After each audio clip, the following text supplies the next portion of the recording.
progres sampai yang minggu lalu ya. Nah, kemudian dari minggu lalu ke minggu ini, nah kira-kira kalau secara keseluruhan per kelompoknya sudah berapa persen nih? Kalau untuk sampai akhir ya.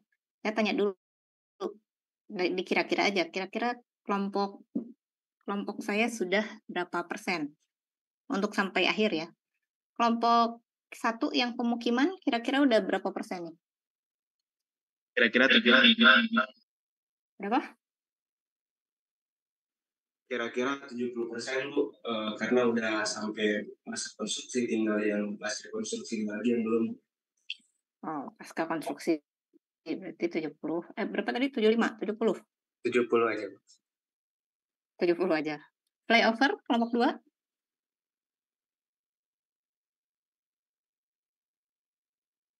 Ainaya, Arsy, Reza, Subhan, Syahreza.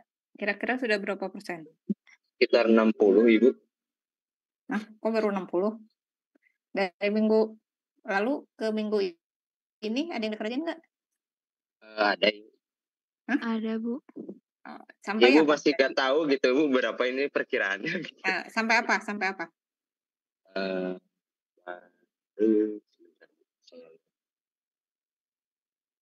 Masih di ini Bu, dicicil Bu. Jadi pekerjaannya itu kan dibagi-bagi. Ada yang sekarang sampai apa? Kalau sekarang itu sampai perencanaan penanganan dampak lalu lintas Bu. Yang apa? Konstruksi atau pasca konstruksi? Ya. Hasil konstruksi udah Bu, baru sebagian. Pasca konstruksi sudah. Ya Ibu, Iya. jadi dibagi-bagi Bu, yang konstruksinya juga lagi di. Oh, jadi ininya nggak ngurut ya? Jadi apa? Ya. Karena dibagi-bagi, oke.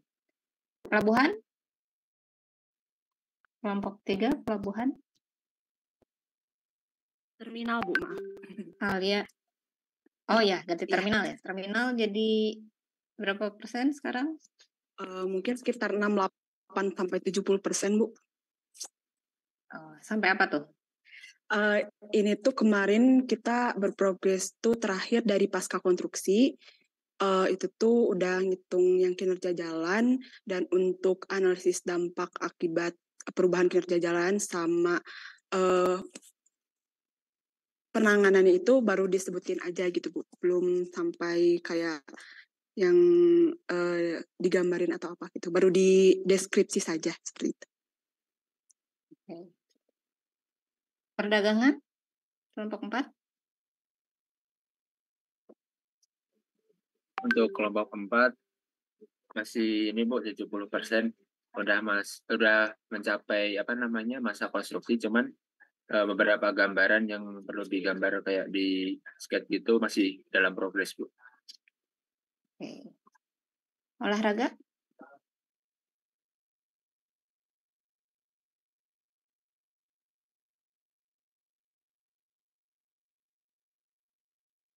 Detail banget ya, ada komanya ya. Sampai apa?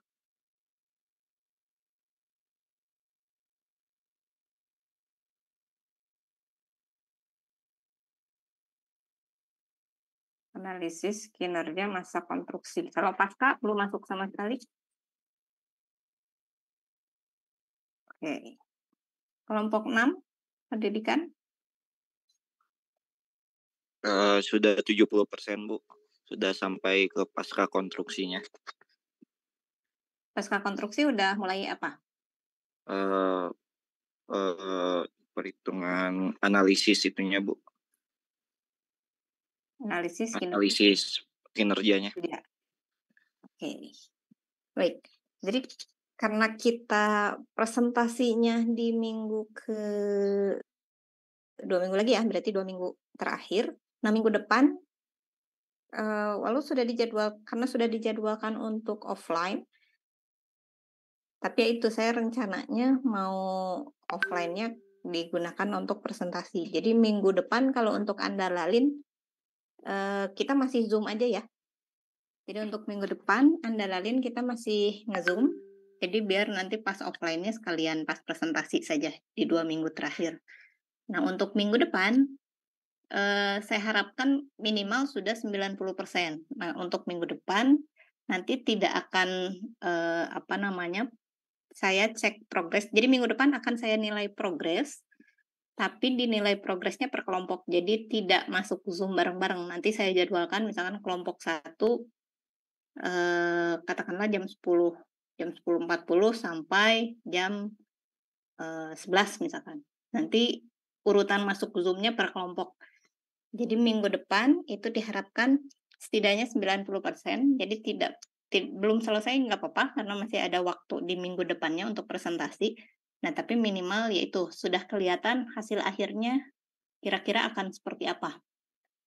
Itu minggu depan itu saya nilai progres akhir ya, progres akhir, tapi tidak harus, karena masih progres, tidak harus sudah 100%, tapi minimal sudah terlihat kira-kira hasilnya akan seperti apa. Itu nanti saya bagi waktu masuk Zoom-nya, sepertinya mungkin per kelompok 15 menit atau 20 menit, nanti mungkin kalau ada pertanyaan, asistensi juga itu bisa jadi lebih leluasa karena hanya kelompoknya saja, dan berarti minggu depan sudah tidak per kelompoknya nggak bisa ngelihat lagi nih, oh ini si kelompok itu tampilannya seperti apa gitu. Misalkan jadi kalau ada yang ternyata udah 100% tampilannya udah bagus gitu. Nah itu masih surprise nanti untuk pas presentasi. Jadi minggu depan nggak satu kelas langsung nge-Zoom, tapi per kelompok nanti masuknya. Nah untuk hari ini berarti kita masih akan kita review, tapi tidak seluruh kelompok, jadi perwakilan aja, mungkin 2 kelompok. Tapi progresnya mudah-mudahan bisa diikuti yang lain ya. Maksudnya jadi nanti misalkan ada 2 kelompok yang menunjukkan progres sampai saat ini, nanti masukan-masukannya digunakan juga untuk kelompok-kelompok yang lain. Ada sukarelawan? Kelompok? Ada, Bu. Ada, boleh.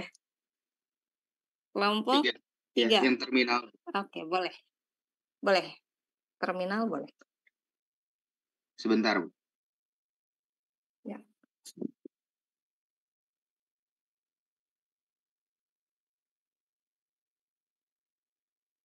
Kalau mata kuliah lain minggu depan sudah mulai masuk offline berarti?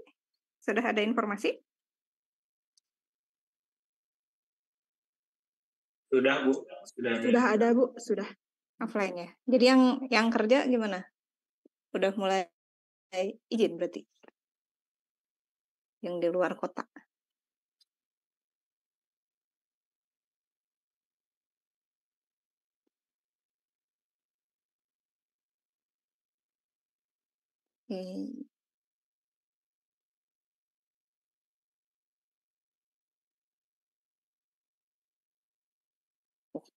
Silakan kelompok berapa? 3 ya. Tidak harus detail, misalkan yang sebelumnya sudah disampaikan dulu, disampaikan kembali biar mengingat, tapi ringkas-ringkas saja. Nanti kalau misalkan ada yang mau ditanyakan sisi apa, misalkan pas halaman berapa, Bu, ini kita masih seperti ini, mungkin seperti apa, nah itu boleh kita diskusikan. Ya, silakan kelompok 3. Baik, Bu. Bismillahirrahmanirrahim. Assalamualaikum warahmatullahi wabarakatuh. Selamat siang, salam sejahtera untuk kita semua. Di sini kami dari kelompok 3 akan mempresentasikan terkait dengan progres untuk andal dari pembangunan terminal. Untuk sedikit mereview, ini ada terkait dengan gambaran umum, mana untuk latar belakangnya bisa dilihat pada layar, terkait terutamanya karena kenapa kami membangun terminal, karena adanya rencana dari RT/RW tahun 2022-2042. Kemudian terkait dengan beritanya, kemudian lokasinya yaitu daerah Cipadung, kemudian ini untuk site plan terminalnya, deskripsi terminal, RT/RW, kesesuaian dengan RT/RW, kondisi fisik, intinya terkait dengan gambaran umum lokasinya.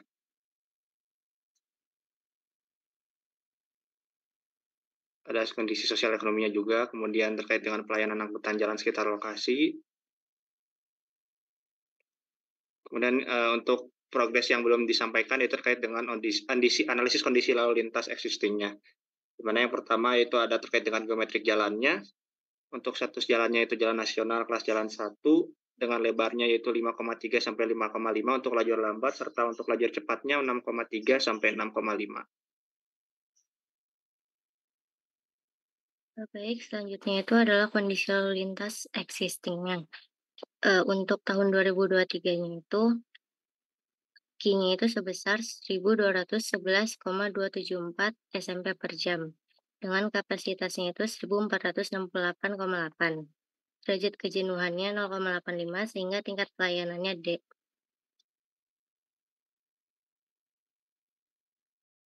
Kemudian untuk kecepatan rata-ratanya pada ruas itu 60 km per jam, bundarannya itu 40 km per jam. Kemudian adapun waktu perjalanannya yaitu Bundaran Cibiru, alun-alun Ujung Berung, RSUD Bandung, Masjid Al-Jabar, Universitas Bakti. Untuk pejalan kakinya itu kami dapatkan dari jurnal dengan jumlahnya itu 27 kejadian. Berikut adalah waktu dan jarak yang kami ambil dari Google Maps. Selanjutnya ada kondisi angkutan jalan. Di sini ada memuat angkutan jalan berupa angkutan kota dan TMB yang melewati Jalan Soekarno-Hatta atau Terminal Rencana. Untuk angkutan kotanya ada 2 trayek, yaitu trayek 32 dengan rute Cibiru-Cicadas dan kode trayek 1 dengan jurusan Gede Bage Majalaya via Sayang, dan TMB-nya itu jurusan Cibiru-Ciberem. Berikut merupakan jaringan trayek dari angkutan kotanya. Selanjutnya ada faktor muat. Di sini untuk kode trayek 32, jumlah penumpangnya itu didapatkan 3 dari hasil survei rata-rata, sehingga faktor muatnya itu 0,34, dan untuk kode trayek 1, faktor muatnya 0,5, dan TMB faktor muatnya 0,5, sehingga rata-ratanya didapat 0,45, di mana nilai tersebut masih di bawah standar yaitu 70%, sehingga armada yang beroperasi dapat dikatakan masih mencukupi. Selanjutnya ada jenis kendaraan. Untuk angkutan kota sendiri, jenis kendaraannya itu yaitu mobil penumpang umum dengan kapasitas 8 orang, dan untuk TMB jenisnya itu bus sedang dengan kapasitas 30 orang. Dan waktu tunggunya itu untuk angkutan kota kurang lebih selama 1 menit karena armada yang beroperasi cukup banyak. Lalu untuk TMB, waktu tunggunya itu sekitar 40 menit karena untuk TMB sendiri udah ada jadwal yang tetap.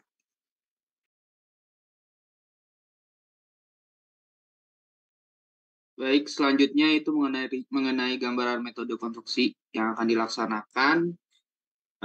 Untuk di slide ini ada 4 pekerjaan. Yang pertama itu pekerjaan pendahuluan.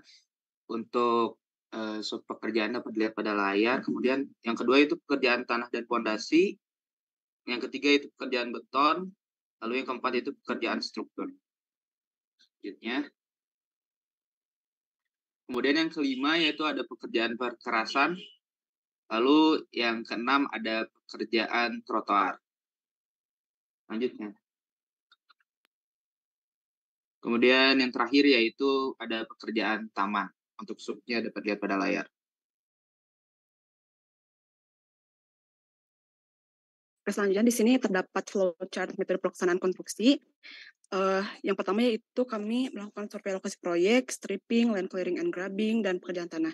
Dan untuk pekerjaan intinya di sini terbagi menjadi 2, yaitu untuk pekerjaan gedung terminal dan juga untuk perkerasan jalan. Untuk gedung terminal di sini terdapat pekerjaan fondasi, pekerjaan struktur bawah, pekerjaan struktur atas, dan pekerjaan lain-lain. Sedangkan untuk perkerasan jalan di sini terdapat pekerjaan subgrade, pekerjaan base course kelas B, pekerjaan fondasi agregat kelas A dan B, pekerjaan base course kelas A, pekerjaan aspal, dan selesai. Kemudian selanjutnya yaitu analisis bangkitan tarikan lalu lintas dan angkutan jalan akibat pembangunan. Ya. Kemudian di sini merupakan prediksi bangkitan dan tarikan berupa jaringan jalan, di mana terdapat 6 bangkitan dan tarikan yang terdiri dari pusat rekreasi yang ditujukan oleh alun-alun Ujung Berung, layanan kesehatan, pusat pendidikan, dan wisata dan keagamaan.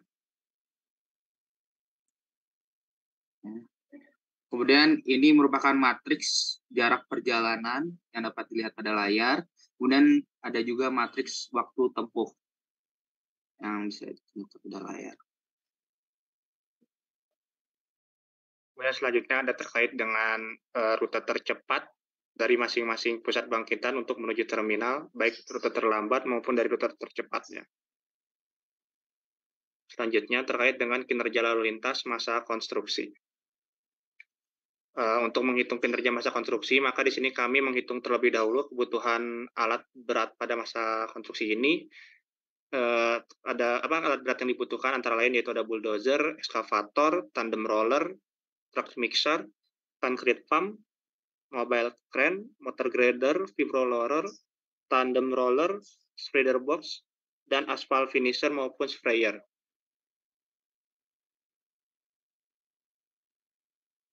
Kemudian untuk kebutuhannya yaitu untuk ekskavator 3, bulldozer 2, tandem roller 5, TM12, concrete pump 2, mobile crane 1, motor grader 3, apabila dijumlahkan total untuk alat beratnya dibutuhkan 50. Kemudian untuk dari pekerja sendiri yang menggunakan motor 25, untuk non-pekerja menggunakan light vehicle atau kendaraan ringannya 10, dan untuk jumlah pekerja atau pejalan kaki yaitu motorcycle-nya 65.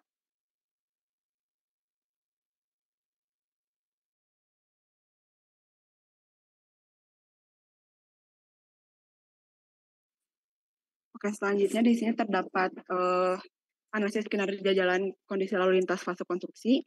Jadi untuk tambahan dari LV, HV, MC, dan UM-nya seperti yang telah dijelaskan dari teman saya tadi di slide sebelumnya.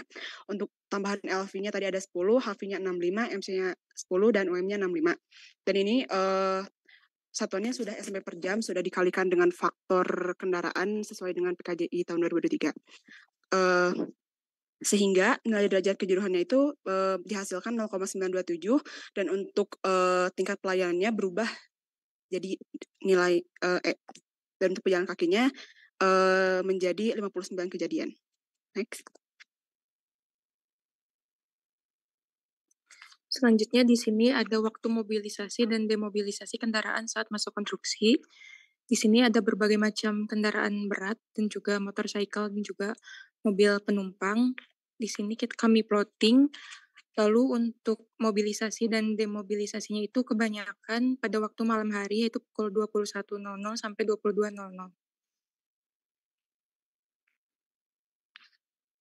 Selanjutnya ada rute mobilisasi atau bangkitan tarikan saat masa konstruksi, yaitu ada penyewaan alat berat, ada batching plan, ada kuari agregat dan pasir, dan juga ada aspal mixing plan.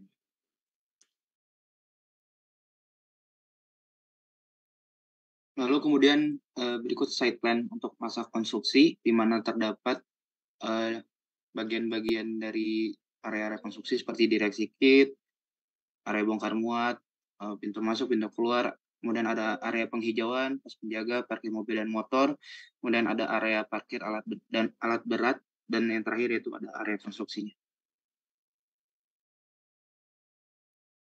Berikutnya adalah penanganan dampak lalu lintas saat masa konstruksi.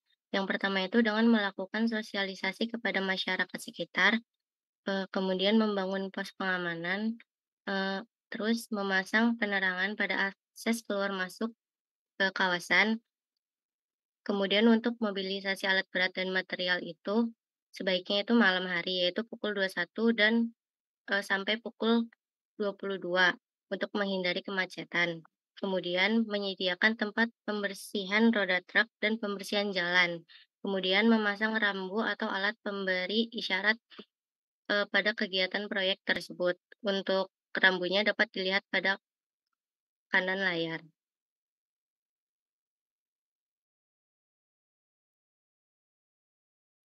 Selanjutnya ini ada rute-rute bis di terminal rencana atau di terminal Soekarno-Hatta. Di sini kami pembagiannya itu kurang lebih sekitar 50% dari terminal yang Cicahem, yaitu untuk bus AKDP-nya ada 11 jurusan dengan total busnya itu ada 87 bus. Kemudian untuk AKAP-nya itu ada 6 jurusan dan ada lintas Sumatera juga lintas Sumatera dengan total 49 bis dan untuk bis kotanya ada 1 jurusan dengan total 9 bis sehingga total seluruh bis yang ada di terminal rencana adalah 145 bis. Dan untuk pembeda dengan terminal Cicahem, di terminal rencana ini ada bis dengan jurusan Jabodetabek.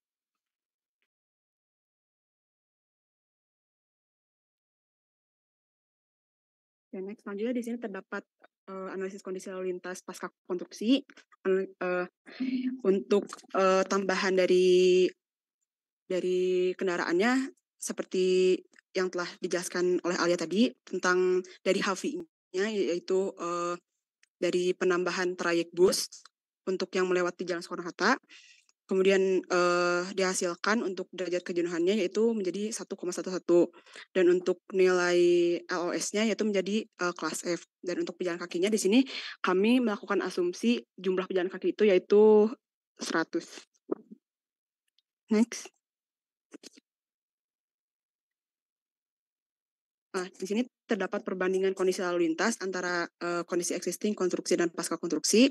Dapat dilihat bahwa tingkat pelayanan menjadi menurun dari yang kondisinya D menjadi F untuk pasca konstruksinya. Dan untuk nilai DS-nya juga semakin dari masa ke masa itu meningkat, existing 0,8, konstruksi 0,9, dan pasca konstruksi 1,1. Untuk masa konstruksi dan pasca konstruksi sudah melebihi dari spesifikasi yang telah ditentukan. Next. Kemudian berdasarkan hasil perhitungan kinerja jalan tadi, untuk masa pasca konstruksi diperoleh tadi nilai derajat kejenuhan atau DS-nya sebesar 1,11, yang mana berarti tingkat pelayanannya termasuk kategori F. Nilai F ini berarti pada jalan tersebut memiliki arus yang terhambat, kecepatan kendaraannya rendah, kemudian volumenya di bawah kapasitas, dan banyak kendaraan yang berhenti. Kemudian apabila dibandingkan dengan kinerja lalu lintas yang existing, maka terjadi penurunan tingkat pelayanan dari nilai D menjadi F. Dengan adanya penurunan tingkat pelayanan ini, dampak yang bisa terjadi terhadap terminal tersebut adalah terhambatnya siklus keluar masuk angkutan jalan yang berlalu lalang untuk menaik turunkan penumpang. Hal ini dapat berakibat terhadap keterlambatan jam keberangkatan dan kedatangan angkutan jalan yang beroperasi pada terminal. Berikutnya adalah penanganan dampak lalu lintas pasca konstruksi, yaitu dengan membuat akses keluar masuk kendaraan berat, yaitu dengan lebar pintunya itu 15 meter dan radiusnya itu 10 meter. Kemudian melengkapi marka jalan dan fasilitas perlengkapan jalan. Kemudian penyediaan akses pejalan kaki dalam bentuk trotoar dan jembatan penyeberangan orang atau JPO. Kemudian penyediaan titik kumpul, adapun fasilitas hidran, kemudian pemasangan lampu penerangan jalan umum, kemudian pemasangan CCTV, dan juga pemasangan rambu untuk menjaga ketertiban dan keamanan pengguna jalan.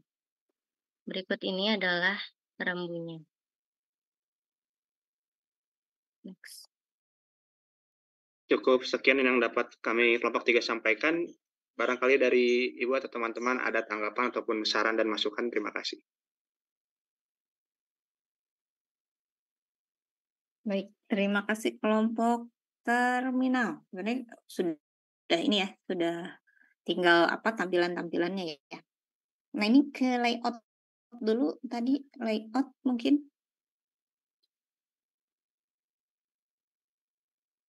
Layout yang mana ya, Bu? Mohon maaf. Tadi yang nah itu yang hijau-hijau itu layout apa? Itu layout si terminalnya atau layout? Nah itu. Yang ini, Bu, maksudnya? Oke. Nah ini rencananya mau seperti ini layoutnya. Betul, Bu. Jalan utama itu di mana? Di sebelah kanan, Bu. Sebelah kanan, Bu. Kanan. Itu jalan utama. Lalu pintu masuk di mana? Pintu masuk.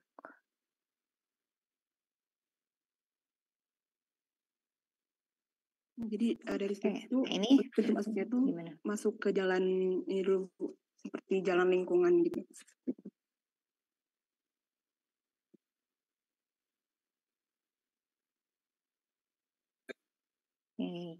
Oh, berarti masuk dulu. Nah, kalau jalan ini ya, yang jalan ke pintu masuk itu fungsinya apa? Fungsi jalannya apa? Pintu masuk yang existingnya maksudnya, Bu? Iya. Oh, ini kan Nah, jadi rencana ya. Ini rencana ya, layoutnya. Nah, jalan yang kena ke akses masuk keluar itu jalannya fungsinya apa? fungsi jalannya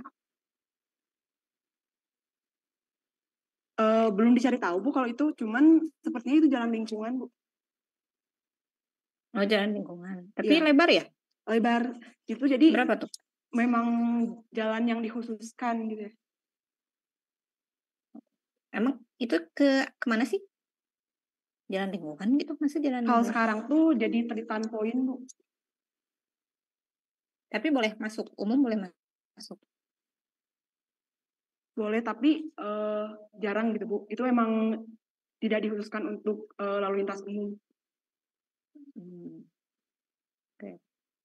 Nah, itu kalau tidak dikhususkan untuk lalu lintas umum, nah sekarang pas ada terminal kan jadi umum. Nah, itu kira-kira seperti apa? Apakah kemungkinannya akan diizinkan? Itu ke arah baratnya apa sih?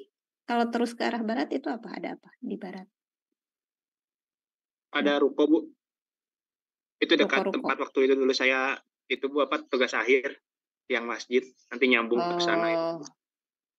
Oh, nyambung ke situ. Itu jalan lingkungan gitu, Rizky? Kurang tahu sih, Bu, tapi jalannya lebar, cuman nggak diperuntukkan untuk umum gitu, kalau sebelumnya. Oke. Oke, nah ini coba sebentar, agak dibesarkan lagi layoutnya.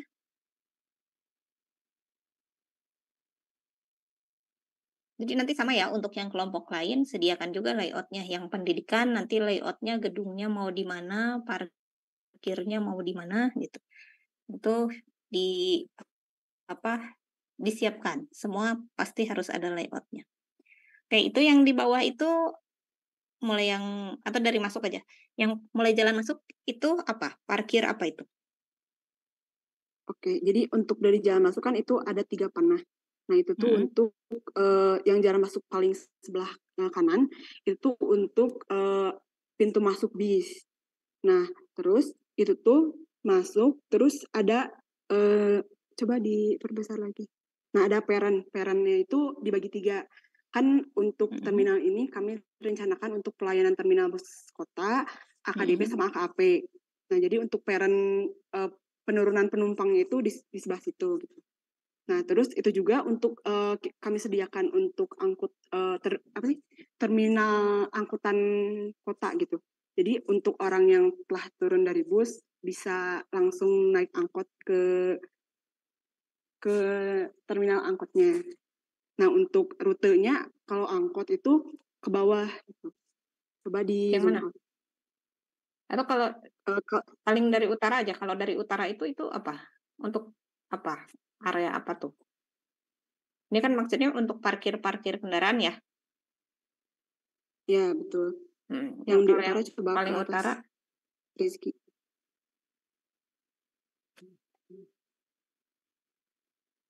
Maaf, Bu, sebentar ada gangguan. Oke.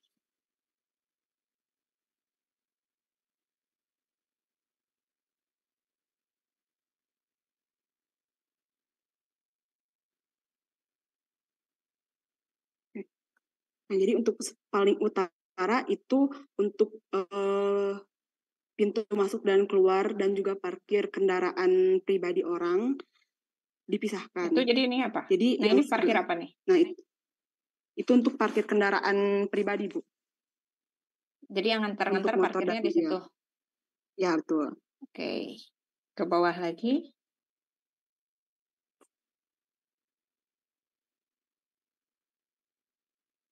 Nah, itu yang di sebelah kanan itu untuk parkir halte angkutan kota. Oke, angkot di situ. Oke, nah itu sebelah situ untuk peron kedatangan. Nah, nanti paling dipisahkan oleh marka untuk antara gedung terminal dan juga peron kedatangan dan juga peron keberangkatan. Nah, untuk peron keberangkatan ini untuk bis kota kami sediakan selebar 1 bis, untuk AKDP 2 bis dan untuk AKAP 4 bis. Oke, dan di bawah itu untuk parkiran bis jumlahnya itu sekitar 176 dan itu sudah menampung dari jumlah bis rencana kami yaitu sekitar 145. Dan untuk di sebelah kanan di situ terdapat ruang terbuka hijau, kantin luar, ada bengkel bis, tempat penyusuan bis, mes awak bis dan juga TPS. Oke, ini udah bagus. Nah, kalau untuk pas konstruksi. Nah, pas masa konstruksi. Nanti kira-kira alat berat parkir di mana? Ada layout lagi nggak pas masa konstruksi? Ada, Bu.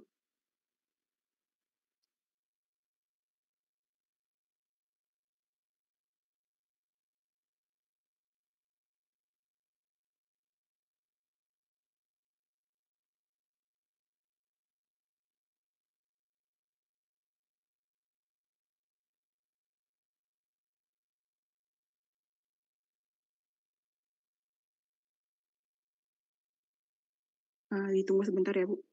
Tunggu.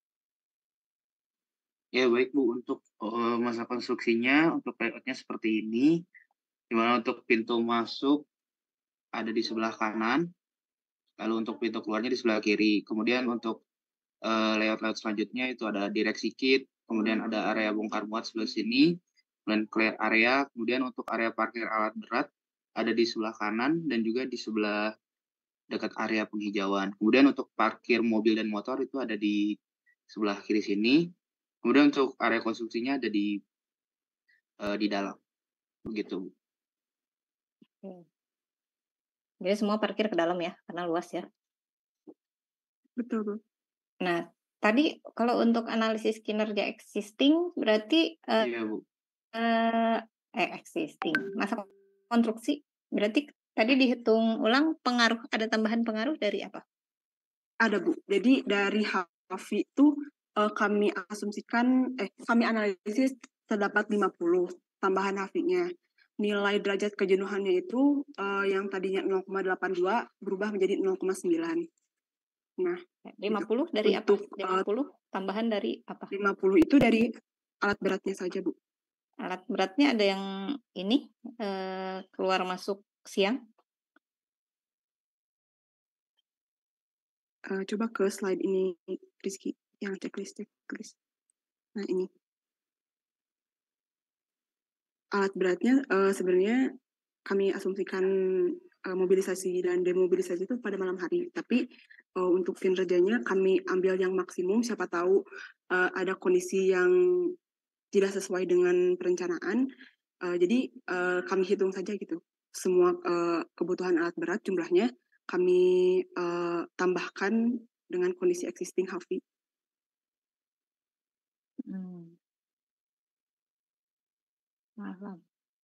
Itu kalau kan tergantung ya, kita menghitung kinerjanya kan misalkan di jam sibuk.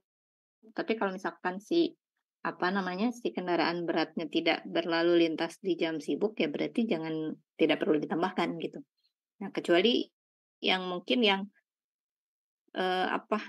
yang kemungkinan ini kan dump truck ya, yang mungkin tetap keluar masuk di siang. Nah, kalau yang lain-lainnya kan kemungkinan kayak Ya kayak ekskavator, bulldozer itu kan kemungkinan malam ya. Nah itu nggak usah ditambahkan. Kalau Oh memang iya, sudah pasti iya. malam ya.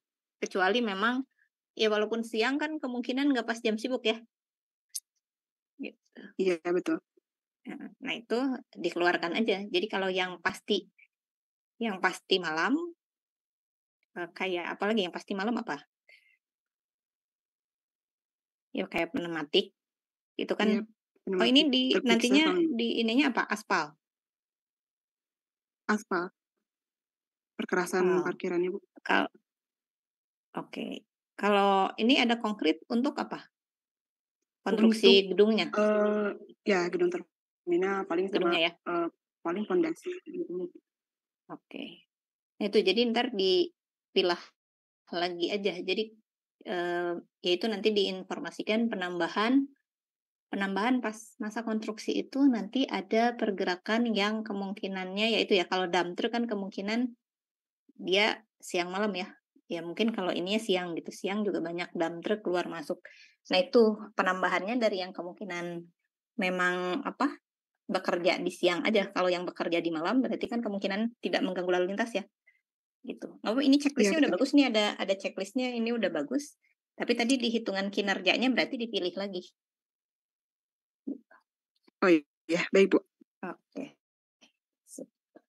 Kemudian ini udah bagus.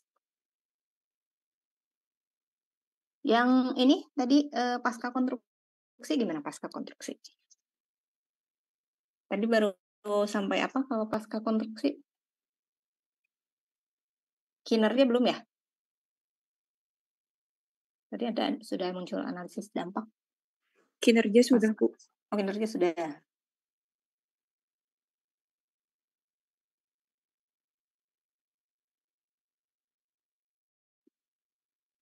Ini existing, masa konstruksi, pasca konstruksi.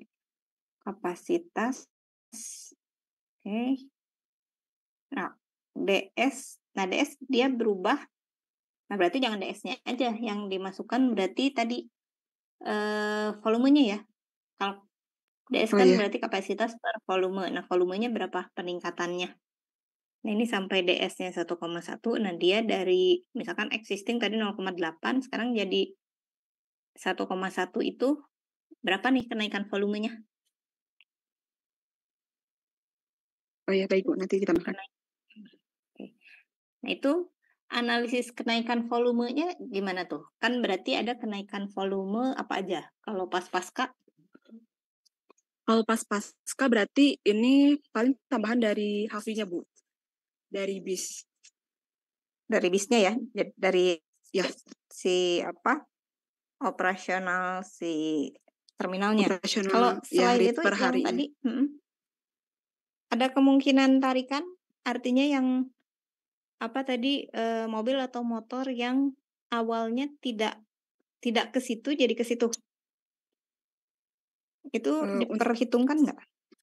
Oh ya paling untuk LV-nya itu kami tambahkan dari yang rute angkot, tapi untuk tarikan dari kayak kendaraan pribadi atau motor pribadi itu belum diperhitungkan Bu. Nah itu berarti kira-kira ada nggak? Kira-kira ada tambahan nggak? Atau itu ya kecuali kalau misalkan ini ya terutama pas jam sibuk ya, yang pas jam sibuk kira-kira dia tarikan kendaraan ringannya motor maupun mobil berarti pengantar ya. Pengantar betul. yang ke terminal itu yang sebelumnya kan nggak ada terminal tuh. Jadi sebelumnya nggak ada, misalkan katakanlah saya dari Polban biasanya mah pulang ke rumah, tapi karena saya mau keluar kota gitu, jadi kan saya ke sana. Nah itu kan kira-kira di ini aja diperkirakan kira-kira akan ada penambahan berapa persen tuh tarikan. Oh ya, baik. Nanti ditambahkan. Oke, ya tarikannya berarti kan untuk angkot, kalau angkot kan berarti di jam kemungkinan kalau angkot masih bagus ya, masih laku gitu, berarti kan tarikan di jam sibuk ya, angkot untuk sekolah atau untuk kerja gitu. Itu kan kemungkinan nambah tuh yang awalnya nggak ada jadi ada. Kemudian tadi untuk yang bis juga, nah itu kayaknya kalau bis, kalau pelayanannya bagus juga di jam sibuk lumayan ya, gitu. Jadi, utamanya berarti pengantar nih. Pengantar yang awalnya dulu nggak ke situ, kalau angkot kan misalkan dia pakai umumnya angkot berarti kemungkinan dia tidak bertambah volumenya. Tapi kalau misalkan dia ke terminalnya pakai pakai kendaraan pribadi diantar, berarti kan jadi nambah tuh. Nah, itu dipertimbangkan juga kira-kira akan berapa persen kenaikannya. Baik. Nah, kemudian kalau tadi kan 1,1 itu do nothing ya, artinya kita belum melakukan ini ya, penanganan apapun, atau itu yang sudah dilakukan penanganan 1,1? Belum, Bu. Itu belum dilakukan penanganan apa-apa. Oke, berarti setelahnya melakukan penanganan, rencana akan melakukan penanganan kinerja.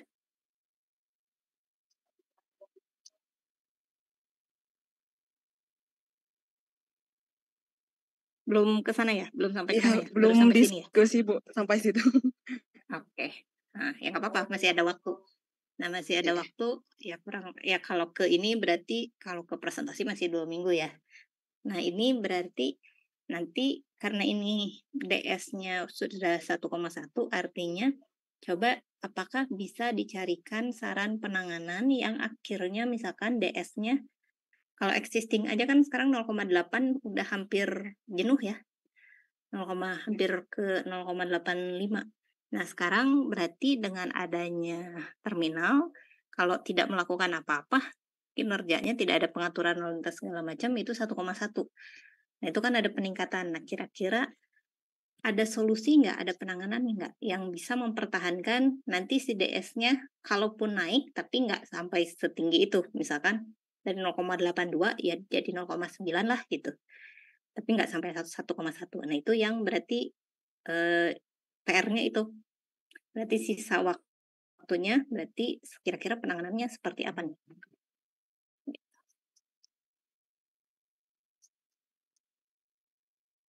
Itu paling untuk kelompok terminal, kalau secara ininya sudah bagus, secara urutannya sudah bagus, sudah lengkap.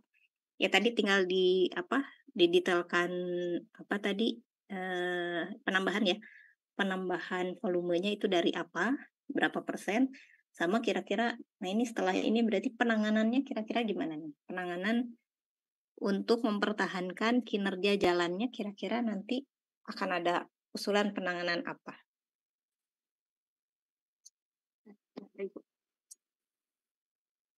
Mungkin ada yang ditanyakan dari kelompok terminalnya? Mungkin itu, Bu, yang tadi pembagian bis, kalau seperti itu udah boleh nggak, Bu? Pembagian bis yang mana? Yang dari Cicahem 50%, 50%. Nggak apa-apa, itu ini aja, jadi dibagi ya, jadi dari 50% dari yang ke Cicahem, maksudnya jadi di Cicahem dikurangi, dikurangi jumlahnya, sebagian dialihkan ke situ gitu? Betul, Bu. Atau gimana? Iya, Bu, Nggak jadi masalah. 50% Nah, nanti Cicahem, 50% ke itu. Oh, jadi bukan nambah ya? Tapi nambah nggak? Misalkan katakanlah selama ini di Cicahem berapa? Di Cicahem katakanlah 200 gitu. Nah, itu jadi dibagi 100-100 atau sebenarnya ada penambahan? Ada penambahan, Bu. Jadi kan yang di panjang ada Jabodetabek. Nah, jadi ini kita juga nambahin Jabodetabek buat ke sini, ke Soekarno-Hatta gitu. Sama yang lintas Sumatera juga. Oke, berarti ada penambahan ya, selain dibagi ada penambahan ya. Nggak masalah, itu ini aja, ya perencanaan. Kalau itu kan emang harus detail ya, nggak apa-apa, kita untuk latihan ya kita nembak dulu nggak masalah. Oke, baik, Bu. Terima kasih, Bu. Oke, ada lagi dari kelompok terminal?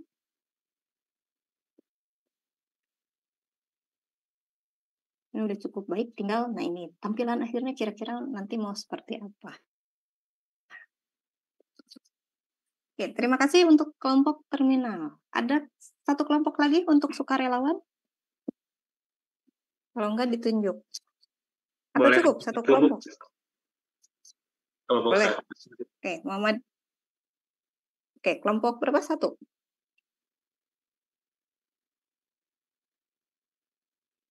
Iya Bu, izin share screen Bu. Ya, silahkan. Kelompok 1 itu siapa? Ahmad Afif, Aldi, Cindy, Iqmal, Isna.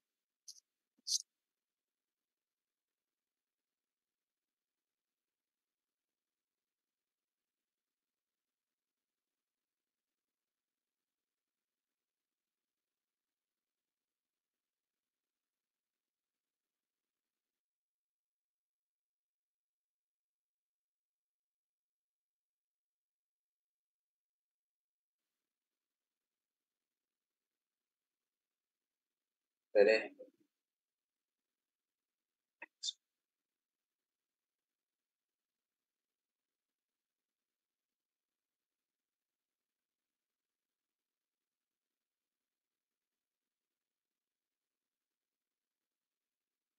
Baik, Assalamualaikum warahmatullahi wabarakatuh.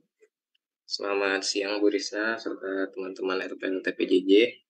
Pada kesempatan kali ini kami dari kelompok 1 yang beranggotakan ada Ahmad Afif Anfasa, kemudian ada Aldi Muhammad Reza, ada Cindy Mutiara Bella, ada Isna Anissa Eviani, dan Muhammad Iqbal Rifansyah. Pada kesempatan kali ini kami akan memaparkan progres dari analisa dampak lalu lintas apartemen Marga Asih Barat.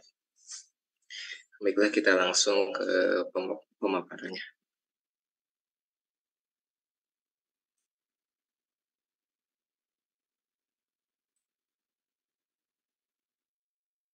Yang pertama yang akan dibahas yaitu mengenai gambaran umum proyek.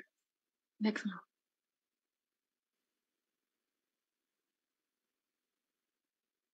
Untuk data teknis apartemen yang kami tinjau ini sendiri, nama apartemennya Apartemen Marga Asih. Untuk lokasinya sendiri di Jalan Desa Nanjung, Kecamatan Marga Asih, Kabupaten Bandung, dengan luas tanah 4.637 meter kuadrat, kemudian luas bangunan 2.033 meter kuadrat, dengan tinggi bangunan kurang lebih 44,5 meter. Kemudian jumlah lantai apartemennya itu 3 basement parkir dan 12 lantai unit hunian, dengan jumlah kamar atau unitnya itu 520 unit, yang terdiri dari tipe studio dan juga tipe bedroom. Kemudian untuk lahan parkirnya sendiri ini ada 3 basement dengan mengasumsikan kapasitas 50% kendaraan mobil dan juga kapasitas 50%-nya itu kendaraan motor. Karena apartemen yang kami rencanakan ini terdiri dari 520 unit, maka itu termasuk bangkitan tinggi sehingga dibutuhkan dokumen andalalin. Selanjutnya, untuk lokasi rencana proyek apartemennya ini sendiri terletak di lokasi di Desa Nanjung, Kecamatan Marga Asih, Kabupaten Bandung, yang memiliki lokasi yang sesuai secara teknis. Kemudian selanjutnya,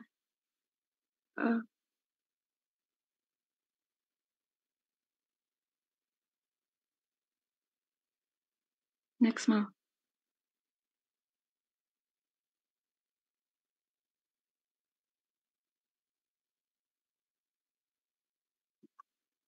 Next, Mal. Kemudian berikut merupakan faktor pendukung terpilihnya lokasi apartemen, di mana yang pertama itu kesesuaian dengan tata ruang Kabupaten Bandung, di mana untuk area yang kami tinjau ini memang kawasannya diperuntukkan untuk kawasan pemukiman.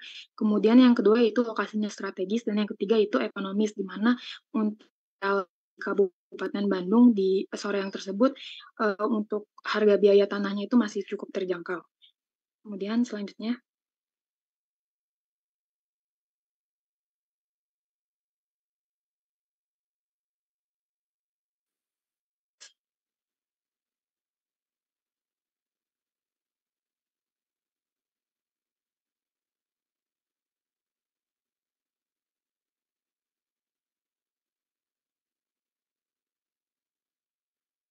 merupakan kesesuaian tata ruang Kabupaten Bandung tinjau ini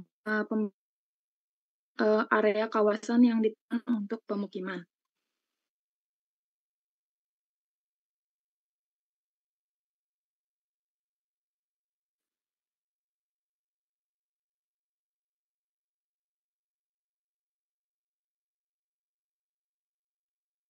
Cek.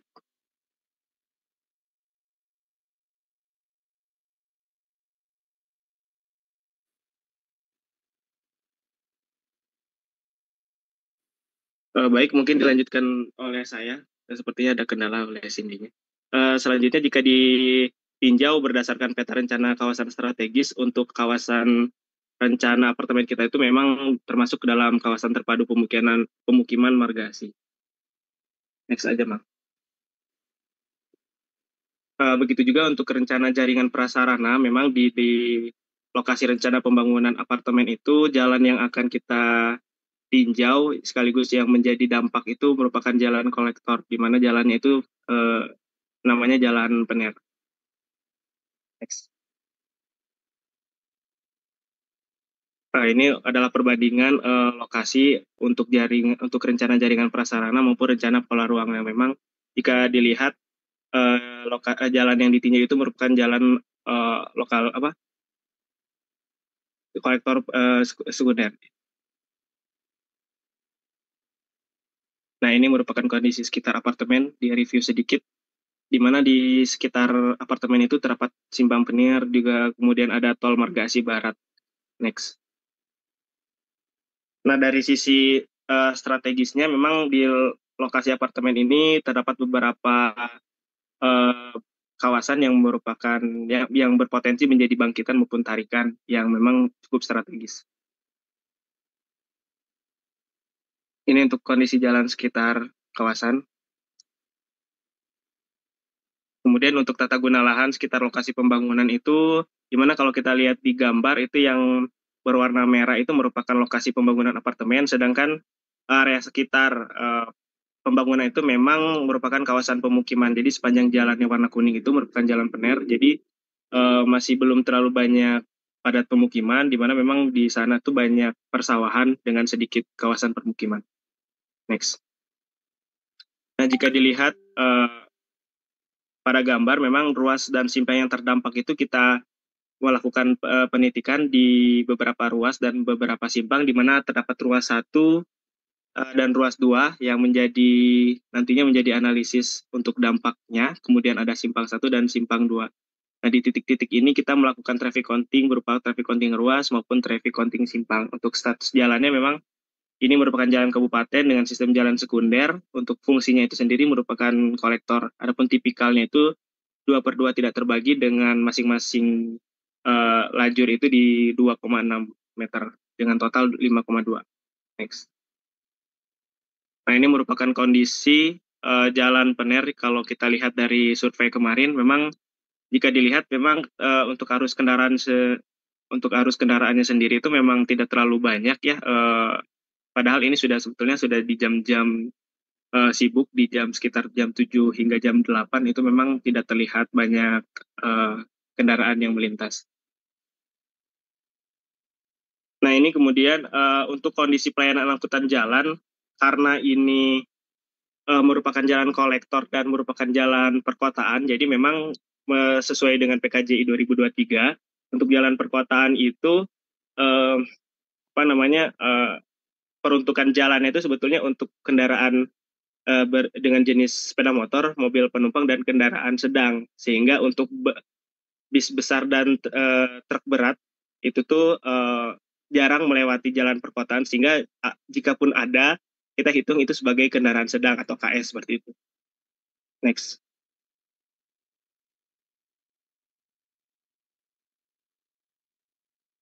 Selanjutnya untuk bab 2 itu merupakan analisis kondisi existingnya.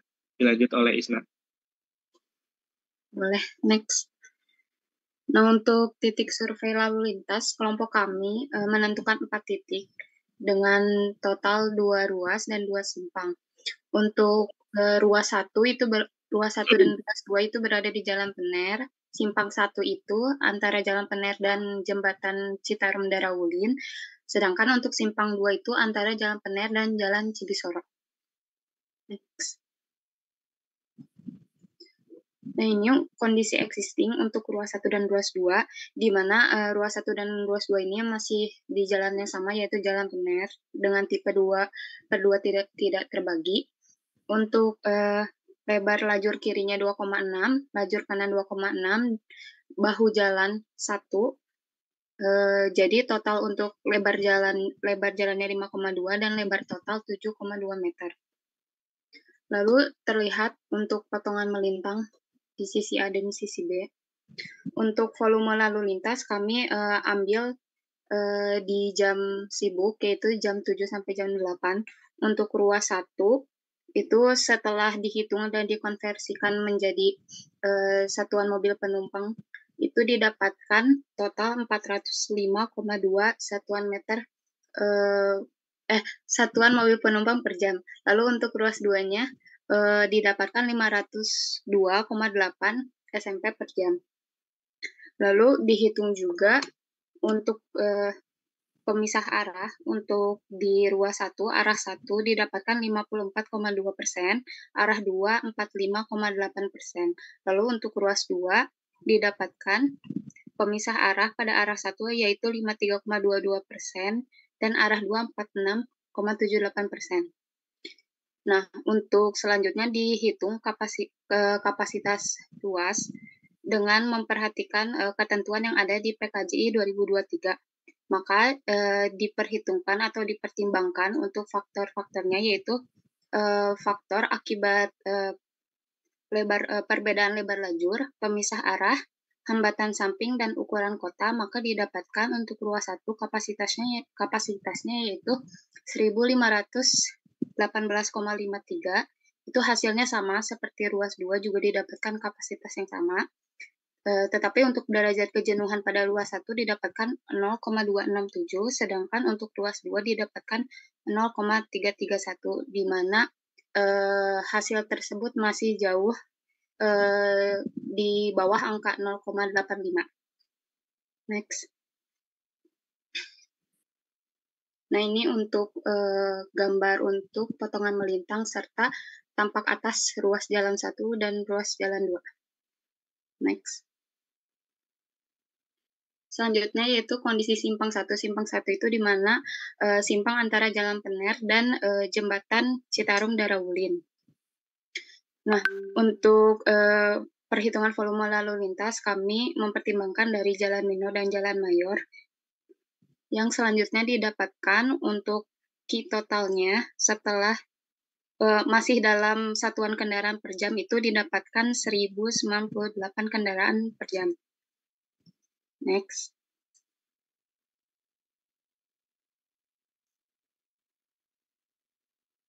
Lalu untuk kinerja lalu lintas, kami perhitungkan kapasitas, derajat kejenuhan, tundaan mayor dan minor, tundaan simpang, dan peluang antrian. Yang pertama itu diperhitungkan mengenai arus lalu lintas, dan yang tabel ini sama seperti tabel sebelumnya, tetapi sudah dikonversikan ke dalam satuan mobil penumpang per jam. Maka key total untuk simpang 1 ini didapatkan 591,4 SMP per jam. Lalu untuk derajat kejenuhannya didapatkan untuk simpang 1 yaitu 0,254, dan di mana hasil tersebut termasuk ke tingkat layan B. Lalu ada tundaan lalu lintas sebesar 3,52 dan seterusnya. Untuk kapasitas dasar simpang ini sudah dipertimbangkan dengan ketentuan yang ada di PKJI tahun 2023. Next.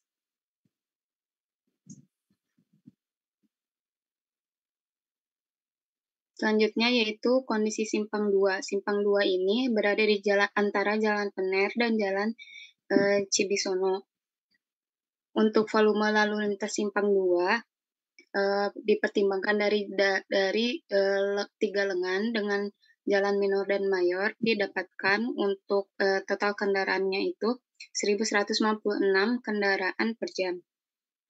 Lalu jenis kendaraan yang melewati kondisi simpang 2 ini berupa jenis kendaraan mobil penumpang atau MP, kendaraan sedang atau KS, dan sepeda motor atau SM.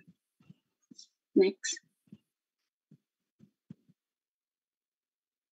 Kinerja lalu lintas simpang 2 kami menghitung mulai dari kapasitas, derajat kejenuhan, tundaan mayor minor, tundaan simpang, dan peluang antrian.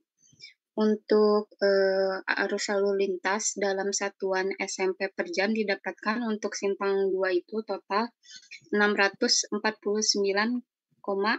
SMP per jam. Lalu diperhitungkan untuk derajat kejenuhannya dengan perhitungan Q total dengan dibagi kapasitas dan didapatkan untuk derajat kejenuhannya 0,268 dan lagi-lagi masih jauh dari batas yaitu 0,85. Lalu untuk tundaan mayornya didapatkan 2,788 detik per kendaraan, untuk tundaan minor didapatkan 6,565 detik per kendaraan, tundaan simpang 7,445 detik per kendaraan, dan peluang antrian didapatkan 12,083%. Next.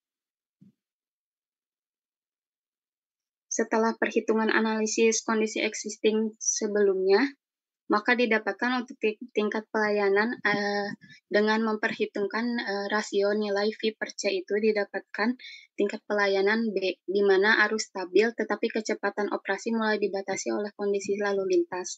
Pengemudi memiliki kebebasan yang cukup untuk memilih kecepatan. Mungkin selanjutnya dilanjutkan oleh Aldi.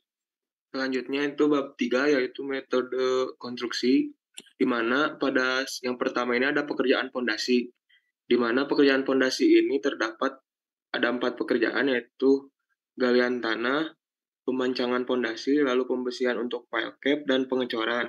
Di mana pada galian tanah ini terdapat peralatan yaitu ekskavator, lalu saat pemancangan itu ada pile driver hammer, dan pengecoran itu truk mixer dan concrete pump, di mana waktu pekerjaan ini dilakukan pada siang hari.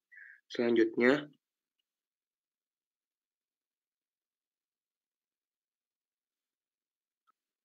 adalah pekerjaan kolom, pedestal, dan slope, di mana pada pekerjaan pertama ini adalah pekerjaan pembersihan, lalu ada pekerjaan pemasangan, backisting, dan pengecoran, dan dilakukan juga pada siang hari.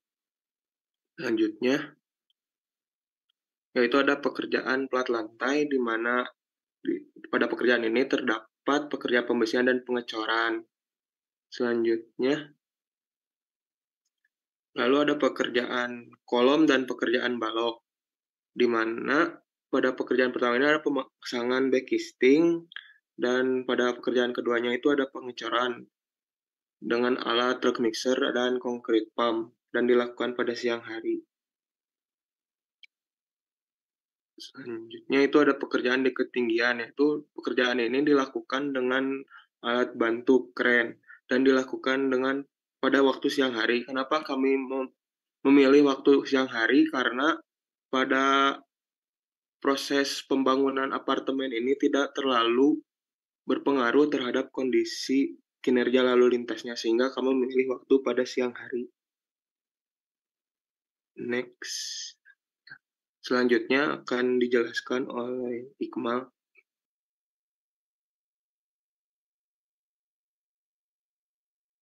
Ya, baik. Kemudian kami coba menganalisis dan mengidentifikasi apa saja yang menjadi tarikan atau bangkitan di sekitar apartemen Marga Asih. Di sini kami mengidentifikasi ada 3 titik yang menjadi tarikan yang menuju ke apartemen Marga Asih. Di antaranya ini kami menetapkan ada di mix batching plan ini sebagai pemasok ready mix kami. Kemudian ada beton elemen Indo, ini adalah pemasok tiang panjang yang akan dijadikan pondasi pada apartemen Marga Asih. Kemudian yang ketiga yaitu ada bangkitan para pekerja. Ini merupakan kawasan yang akan menjadi pekerja di pembangunan apartemen Marga Asih. Nah, kemudian kami menetapkan jalur yang akan dilalui oleh setiap 3 bangkitan ini. Yang pertama itu ada di mix batching plan yang diwarnai warna hijau, kemudian beton elemen Indo warna merah, dan bangkitan para pekerja itu warna kuning.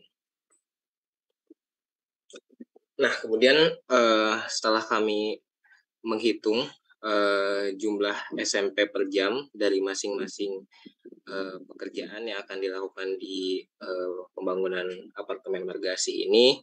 Untuk total SMP per jamnya itu 567,52 SMP per jam. Namun karena konsep dari pembangunan setiap pekerjaan apartemen Margasi ini start to finish, jadi untuk pekerjaan yang paling besar itu terjadi pada pekerjaan basement 1 sebesar 44,94 SMP per jam selama 17 hari. Untuk perhitungan lebih detailnya tertampil pada screen-nya. Nah, kemudian ini untuk pergerakan kendaraan yang sebelumnya telah dihitung yaitu 44,94 itu akan bergerak dari bangkitan Adimix Patching Plant membawa Ready Mix dengan rute jalan sebagai berikut.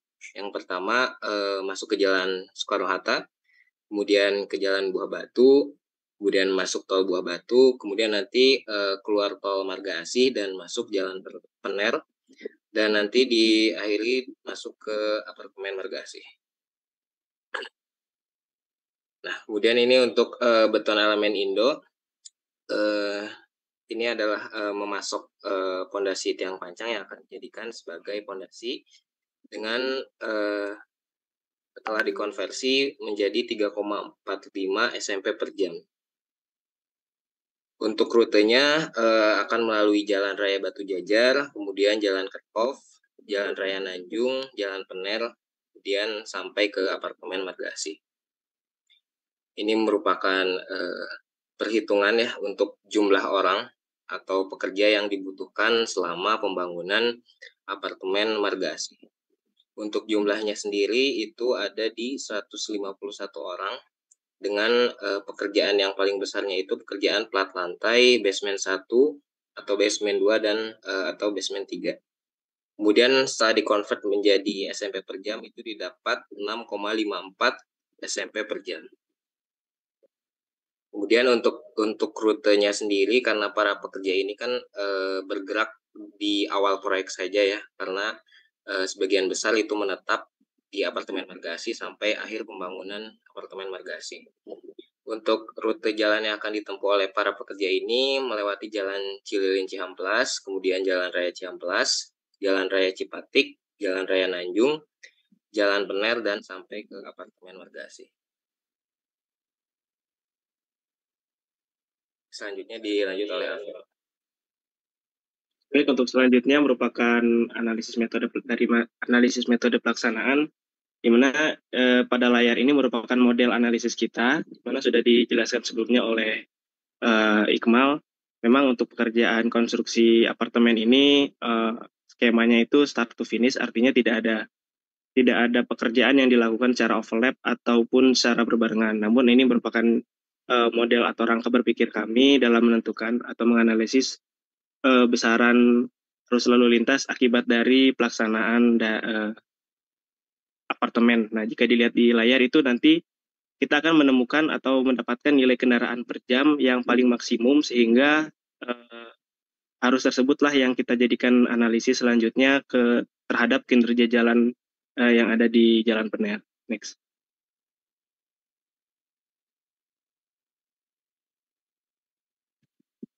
Nah, untuk seperti yang ada di layar, untuk kebutuhan sumber daya, untuk alat dan bahan ini kita gabungkan, karena memang untuk alat dan bahan ini pengadaannya itu sesuai dengan tahapan daripada masing-masing pekerjaan. Artinya pengadaan barang ataupun alat ini dilakukan sesuai urutan, sesuai tahapan konstruksinya begitu. Di mana untuk contoh pengerjaannya itu atau perhitungan seperti yang ada di gambar untuk pekerjaan plat lantai B1 itu kan kita melakukan pengadaan alat berupa concrete pump, dan untuk materialnya itu merupakan ready mix, yang artinya kita membutuhkan pengadaan ready mix berupa truk mixer.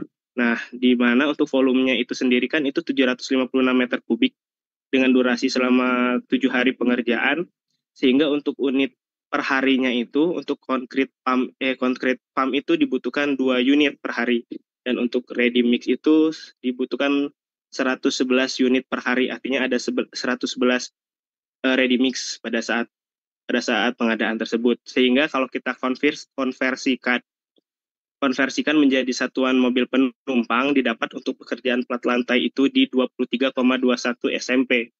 Nah, di mana 23,21 SMP ini merupakan nilai SMP tertinggi atau nilai SMP ultimate dari keseluruhan pekerjaan yang ada. Next. Kemudian untuk analisis kebutuhan sumber daya berupa tenaga kerja ini kita pisah karena seperti yang sudah dijelaskan oleh Iqmal tadi, untuk tenaga kerja itu kita melakukan pengadaannya di awal. Namun untuk besaran jumlahnya itu kita menganalisis berdasarkan tiap-tiap pekerjaan yang ada. Nah, di mana untuk masing-masing pekerjaan itu kebutuhan tenaga kerja yang paling tinggi itu dihasilkan oleh pekerjaan plat lantai B1 sebesar 151 orang. Sehingga jika kita konversikan menjadi SMP itu menjadi 6,54 SMP. Next.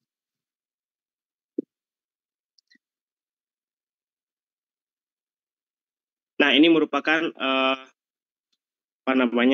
hasil rekapan berupa mungkin bisa kita katakan sebagai schedule maupun bar chart juga, di mana di tiap pekerjaan ini kita mengeluarkan SMP per jamnya, seperti mulai dari mobilisasi alat di pekerjaan persiapan, kemudian ada pekerjaan tanah sebesar 21,82 SMP per jam, hingga pekerjaan terakhir itu di pekerjaan struktur atas sebesar 30,53 SMP per jam. Nah, ini karena konstruksinya memakan waktu selama 314 hari, kemudian dibagi-bagi setiap pekerjaannya itu tanpa ada pekerjaan yang dilakukan secara bersamaan atau overlap, sehingga kalau kita lihat bersama, Qmax atau arus maksimum itu terjadi di hari ke-42 hingga hari ke-58, atau selama 17 hari itu arus yang berasal dari kegiatan konstruksi berupa lantai B1 itu sebesar 44,94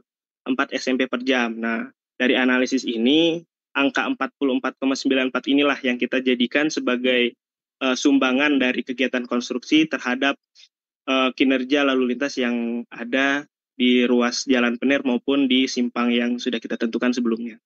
Next. Nah, untuk kondisi ruas 1 dan ruas 2 ini kita gabungkan dalam satu slide, di mana ini merupakan kondisi masa konstruksi.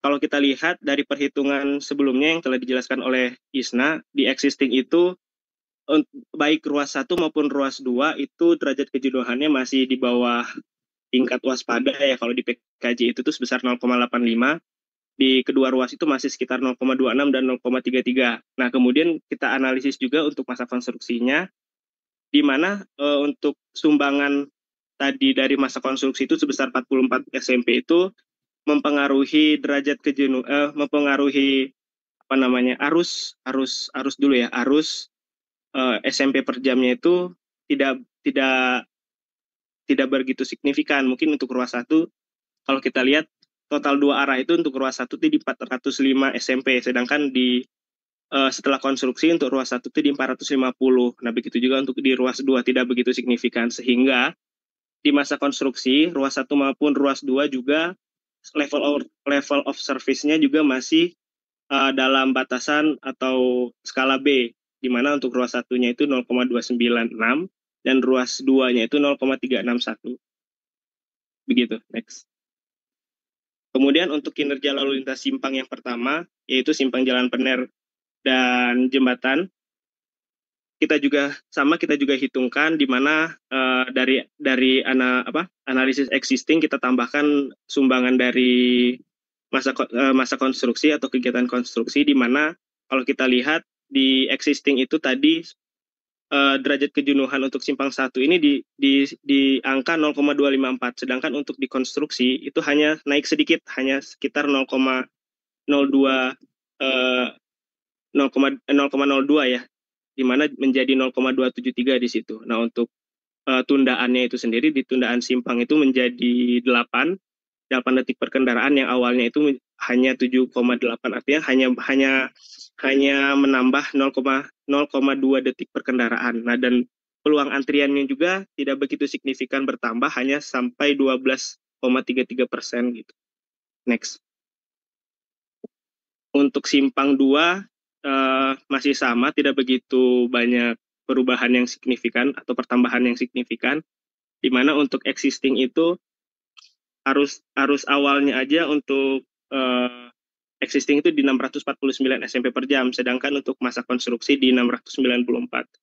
Itu akan mempengaruhi ditundaan simpang yang bertambah menjadi 8,85 ya. Sedangkan peluang antriannya itu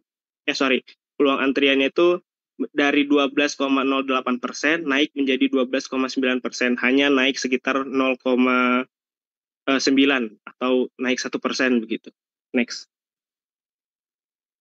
Nah, kemudian dari hasil analisis masa konstruksi yang memang tidak begitu banyak berdampak ya terhadap lalu lintas, jadi kita mungkin masih sampai memberikan penanganan minimal saat konstruksi berupa rambu yang kita tempatkan di area mungkin di 50 meter, kurang lebih 50 meter sebelum dan sesudah akses masuk dan akses keluar area konstruksi seperti yang ada pada gambar. Begitu. Cukup. Baik, terima kasih atas perhatiannya. Kami cukupkan. Assalamualaikum warahmatullahi wabarakatuh. Waalaikumsalam warahmatullahi wabarakatuh. Baik, terakhir tadi itu apa barusan, coba yang slide terakhir. Penanganan minimal. Oh, saat konstruksi ya. Oke. Iya, Bu izin. Baik. Baik, tadi rencananya adalah 520 unit ya. Ininya. 520 unit. Nah, untuk parkirnya tadi disediakannya gimana? Untuk fasilitas parkir 50% mobil, 50% motor atau gimana tadi? Ya, betul Bu. Itu pembagiannya kita asumsikan 50% mobil dan 50% motor. Artinya ada 260 mobil, ada 260 motor, Bu. Begitu. Jadi kita asumsikan untuk satu unit itu penghuninya hanya memiliki satu kendaraan. Begitu. Kendaraan. Iya. Dengan kita memberikan ya, Bu. Gimana? Gimana? Dengan kita memberikan kapasitas parkir yang sedemikian rupa, jadi secara tidak langsung kita memaksa untuk para penghuninya itu memiliki satu jenis kendaraan aja, Bu. Gitu. Oke. Tapi dari ini ya, pas sirik-sirik dong, ada yang mobil, di fasilitasnya mobil, ada yang motor gitu? Iya, betul, Bu. Itu asumsi dari kita, Bu, kemarin 50% untuk mengambil nilai tengahnya. Oke. Nah, itu ya paling dipertimbangkan ulang. Kira-kira kalau pembagiannya seperti itu, kira-kira gimana gitu ya? Kalau yaitu 50% motor, 50% mobil, nah kira-kira nanti kecuali kalau misalkan dibedakan menurut tipenya ya. Misalkan yang tipe 30 itu dapatnya parkir mobil misalnya, yang tipe 24 dapatnya parkir motor. Nah, cuman kalau kayaknya kalau sekarang mah rata-rata ini ya, rata-rata kemungkinannya bermobil. Nah, itu apakah pendekatan 50-50 itu masuk atau kurang nih gitu. Nah, itu ini aja dipertimbangkan karena yaitu Andalalin salah satunya yang harus masuk itu adalah ketersediaan parkir. Karena yaitu kalau misalkan kita ini 50-50 tahunya katakanlah 90% atau 80% ternyata yang bawa mobil. Nah, pertanyaannya adalah yang sisanya parkir di mana? Nah, jangan sampai kita pas ada apartemen malah parkirnya di luar gedung kan gitu. Itu ini aja. Kira-kira pendekatannya yang paling bagus gimana nih untuk parkirnya? Nah, itu dicek ulang ya. Iya, siap. Oke, kemudian areanya memang pemukiman ya. Area di sini pemukiman. Betul. Kalau Nah, tapi kira-kira existingnya targetnya kalau di kalau untuk apartemen ini, kira-kira penghuninya nanti akan dari mana nih? Yang kalau targetnya tuh Bu, orang-orang yang bekerja di Kota Bandung maupun Kabupaten Bandung, Bu. Yang bekerja di 2 kota itu, Bu. Iya Bu, karena kan akses tolnya juga dekat. Jadi untuk ke Bandung juga bisa lewat tol. Kemudian untuk ke pusat Kabupaten Bandung pun hanya 15 menit gitu. Jadi tidak terlalu jauh ya. Boleh. Kemudian tadi DS rendah memang? Tadi yang DS cuman berapa? 0, berapa tadi? Ya Bu, Itu 0,2. existing. Betul Bu, existing. Oh, rendah ya? Emang Iya, jalannya ini karena statusnya apa? Fungsinya? kolektor Bu. Kolektor apa? Primer, sekunder? Kolektor sekunder Bu. Dia jalan perkotaan. Kebetulan kami ini countingnya langsung. Oh, countingnya langsung jam berapa tuh countingnya? Sekitar jam 7 Bu. 7 sampai jam 8. 7 sampai jam 8. Karena memang Itu kita pas ke lokasi itu juga Bu. Iya, karena pas kita kemarin ke lokasi juga sebetulnya di area situ kan kebanyakan sawah Bu. Kalau di RT RW itu tuh diperuntukkan untuk pemukiman, tapi untuk existingnya tuh masih persawahan Bu. Hanya beberapa ada kayak mungkin warung, rumah kayak gitu Bu. Kita juga sempat nanya-nanya ke warga di warga setempat, memang segitu sih Bu katanya, nggak pernah yang kayak rame maupun macet banget gitu. Oke, sip. Nah itu, existing sekarang rendah. Nah tadi pas kalau apa? Ya kemungkinan kalau pas tadi apa? Masa konstruksi DS-nya gimana? DS-nya naik sedikit Bu, nggak sampai ini. Ya, hanya masih di 0,3 ke bawah Bu. Tidak lewat 0,3. Oke. Nah kalau pas ini pasca belum ya? Pasca belum Bu. Perhitungan. Oke. Nah berarti nanti yang apa? Berarti kemungkinan kenapa lokasi ini katakanlah diusulkan untuk apartemen ya, kalau ngelihat DS-nya dia masih rendah, kemungkinan kan tidak bermasalah ya. Gitu. Betul. Jadi kemungkinannya tidak bermasalah, cuman ya pertimbangannya berarti nanti daya jualnya di area situ ada apa kan gitu ya. Di area situ ada apa? Selain pemukiman. Kalau di sana itu yang paling menjualnya itu karena gerbang tol Bu sebetulnya. Sangat dekat ke gerbang tol paling ya. Oke. Nah, itu. Kalau area perdagangan juga sebetulnya dekat Bu, ada Mikomall terdekat, kemudian ada Citylink. Festival Citylink. Oke.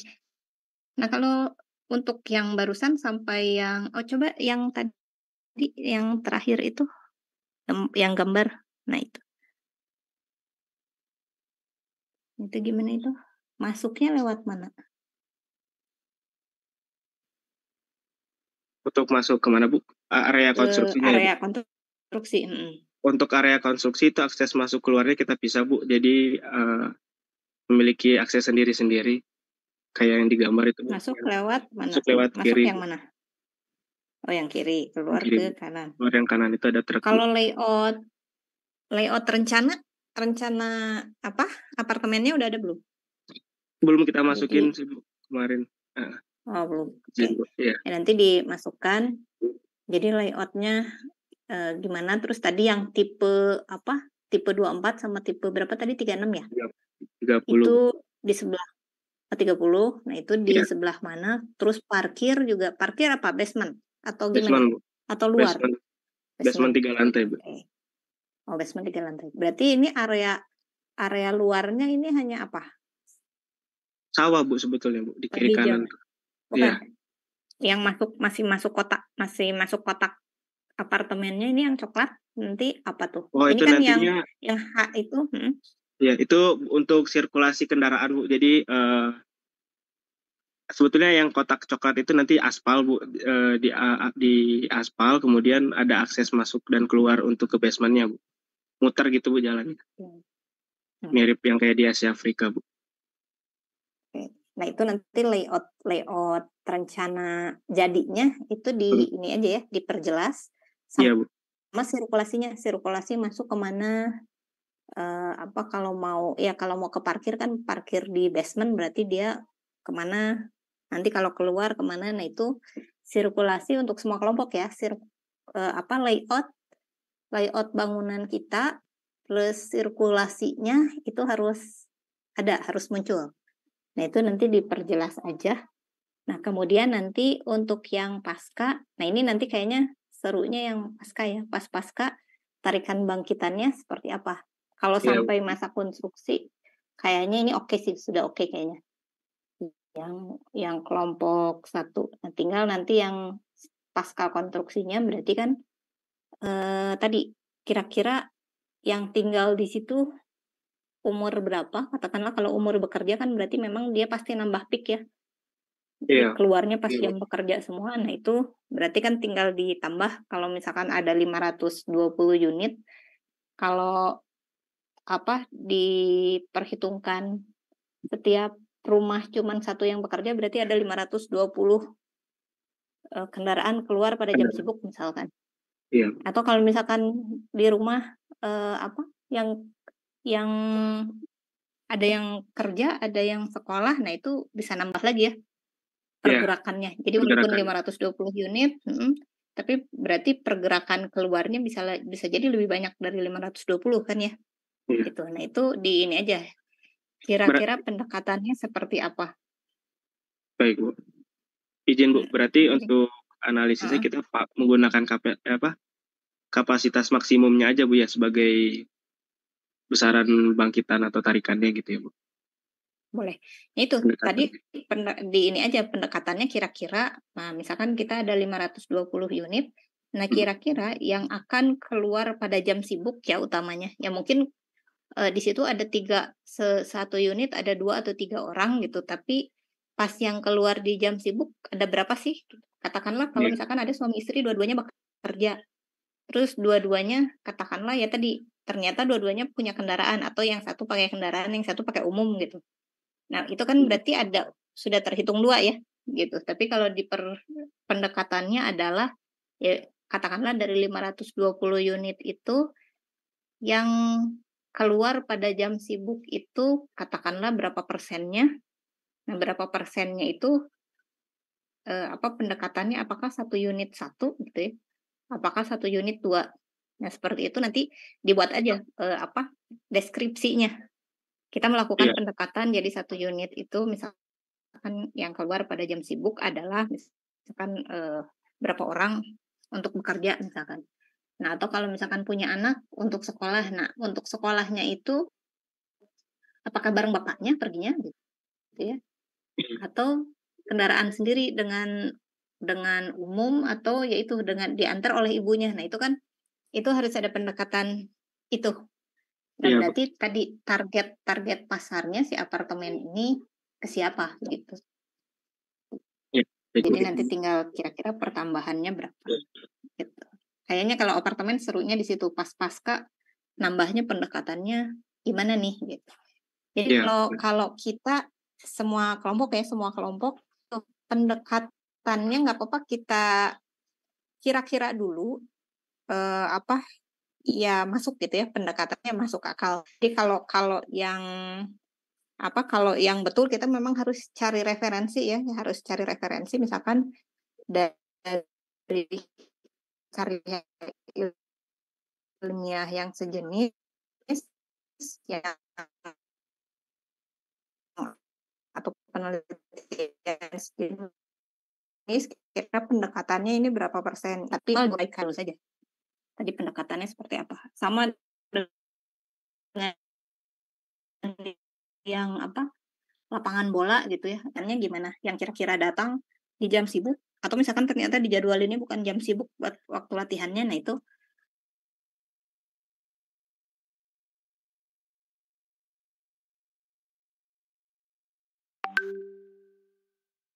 cek.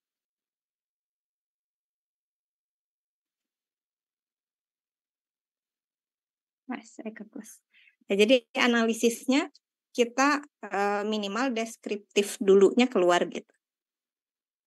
Seperti itu ya. Baik, Bu. Terima Siap, kasih, Bu. Bu. Oke. Ada yang ditanyakan mungkin kelompok 1?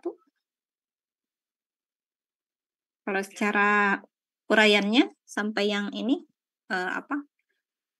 saat konstruksi itu udah bagus. Baik. Tinggal tadi ya, tinggal sirkulasinya ditambahkan. Baik, Bu. Sementara sepertinya cukup, Bu. Oke, sip. Terima kasih, Bu. Terima kasih, Bu. Ya. Oke, jadi kurang lebih untuk kelompok yang lainnya juga sama, masukan-masukannya tadi kita dapat dari yang kelompok perumahan dengan tadi terminal. Nah, kurang lebih yang lainnya juga diikuti tadi yang masukan-masukannya yang ternyata belum ada di kelompoknya, silahkan ditambahkan, terutama layout, sirkulasi, pendekatan-pendekatan. Nah, itu walaupun kita tidak secara langsung rumus, tapi minimal deskriptif dulu saja. Karena yaitu kalau untuk latihan datanya kita terlalu terbatas. Kalau untuk aslinya andalalin ya udah datanya memang harus dapat.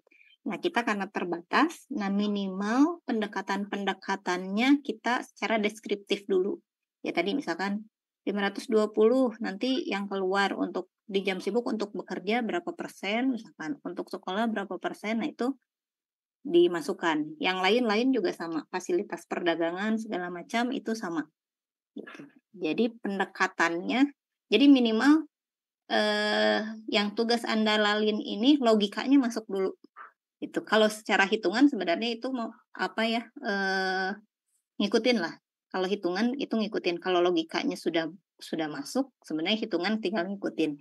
Nah ini minimal sekarang berarti logikanya dulu aja masuk. Jadi deskripsi dulu, secara analisis deskripsinya kita nembaknya udah mendekati nih gitu. Nah itu. Jadi silakan untuk semua kelompok dilanjutkan. Nah minggu depan kita belum bertemu secara offline berarti ya. Jadi offline-nya nanti pas presentasi saja di 2 minggu terakhir. Di 22 dan 29. Nah, tapi minggu depan saya akan melakukan penilaian progres. Jadi tidak harus 100%. Alhamdulillah kalau sudah 100%.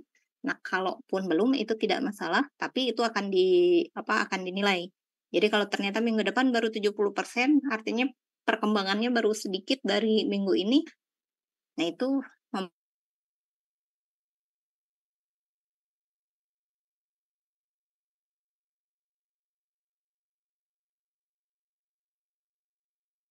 presentasi akhir, kemudian kelengkapan datanya. Jadi bukan laporan, tapi seperti dulu yang rekayasa keselamatan jalan, pokoknya mah data aja, jadi nggak harus laporan seperti apa, pokoknya itu ada, nanti dikumpulkan. Nah itu, jadi minggu depan disiapkan sebisa mungkin minimal 90%, kalau sudah 100%, alhamdulillah. Baik, ada yang ditanyakan sebelum kita tutup? Sementara cukup, Bu. Oke. Ibu, baik, izin bertanya, Ibu. Ya, Subhan. Ya, Bu, untuk kelompok kami itu, Bu, saya masih bingung untuk misalkan kita tuh kan udah ada hasil data sekundernya ya, Bu, untuk perihal LHR sampai ke DS. Nah, dalam pengerjaan itu nanti tuh DS-nya tuh bakal berkurang sampai ke tingkatan F. Nah, itu Bu, apakah masih boleh tetap seperti itu dalam proses konstruksinya atau bagaimana ya, Bu? Kelompok apa ini? Yang flyover Nurtanio, Bu. DS-nya kan udah tinggi ya? Iya, Ibu. Udah tinggi, udah D kalau nggak salah. Nah, itu berarti yang existing-nya. Nah, maksudnya kalau apalagi flyover kan berarti tujuannya adalah untuk menambah kapasitas ya. Harusnya DS-nya jadi turun. Harusnya DS-nya jadi turun. Kalau pas masa konstruksi naik itu nggak masalah. Jadi DS pas masa konstruksi naik nggak masalah. Tapi ketika konstruksinya sudah jadi, harusnya DS-nya turun. Apalagi Iya. karena kalau flyover kan tujuan dibuatnya adalah untuk menambah kapasitas ya, harusnya DS-nya turun, nggak masalah kalau pas konstruksi naik nggak masalah, tapi kalau misalkan pas naik ternyata sekarang berapa? Existing berapa? Sebentar, saya coba lihat dulu. Nah, intinya kalau misalkan pas masa Itu konstruksi existing gimana? itu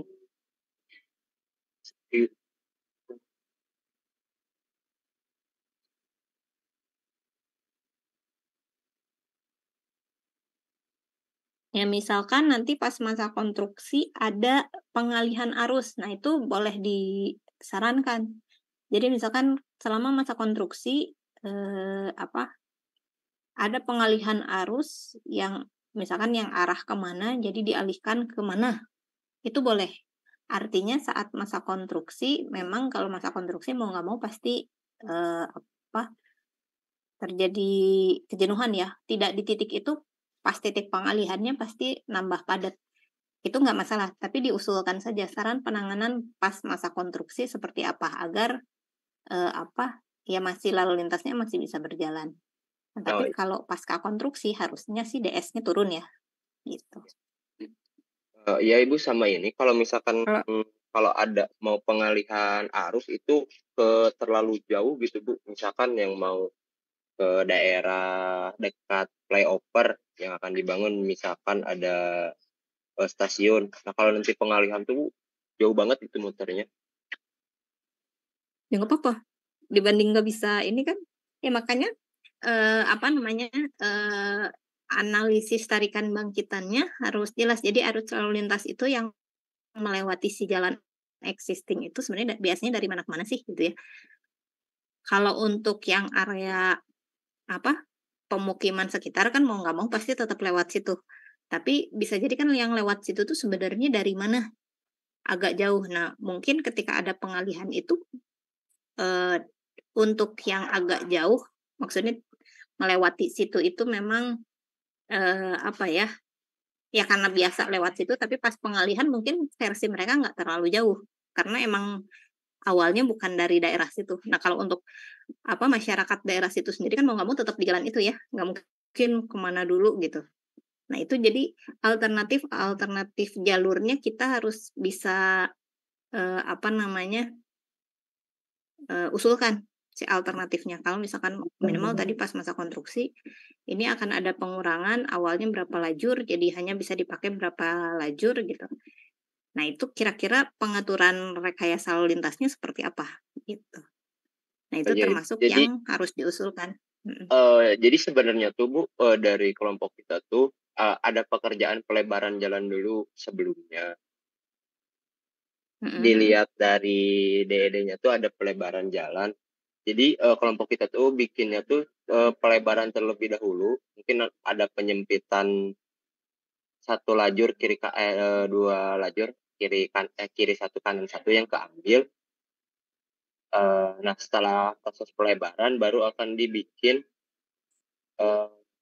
flyover-nya gitu Bu. Jadi menurut gambaran K1 di saat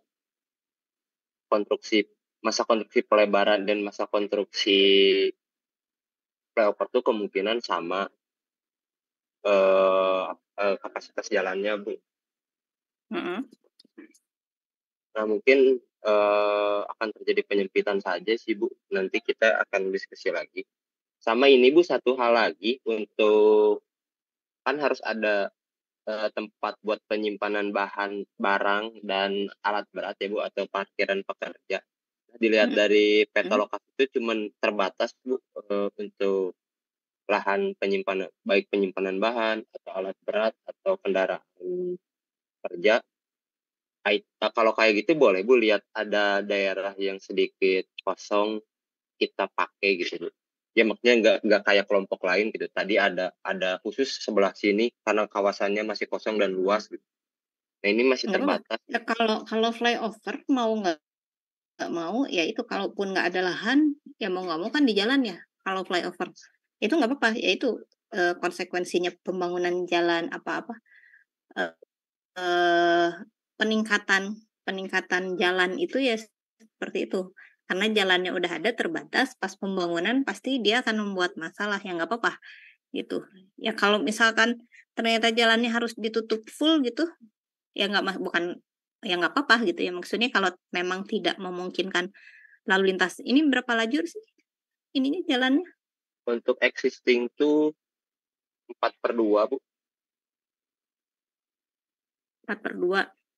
Iya. Nah, misalkan yang lajur tengah ya berarti lajur tengah di ya pas masa konstruksi jadinya asli ditutup 2 lajur tengah gitu. Jadi semua alat berat, bahan ya semua di tengah ya nggak masalah gitu. Ya, rencananya gitu Bu, untuk pelebaran itu yang Karena nggak mungkin kalau yang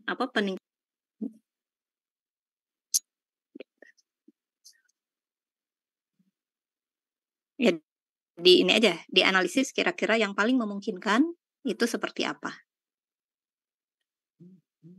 Baik Bu, kalau seperti itu. Terima kasih Bu. Oke. Ada lagi?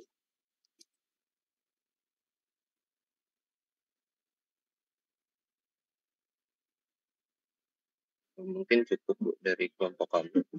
Oke, sip.